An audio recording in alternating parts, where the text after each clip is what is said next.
Седя на работа, душата ми реве, а шефът мърмори: "Айде, няма време, бе!" Уж била авансова. Да, бе, да, само нерви, дедлайни и шефска тъпота. Колежка носи бананова торта, а аз бих си пуснал и клипче с морта.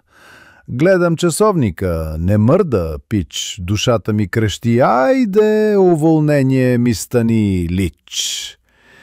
Викам си: "Споко, ще се възстановя", ама пощата писка, пак съм в калта.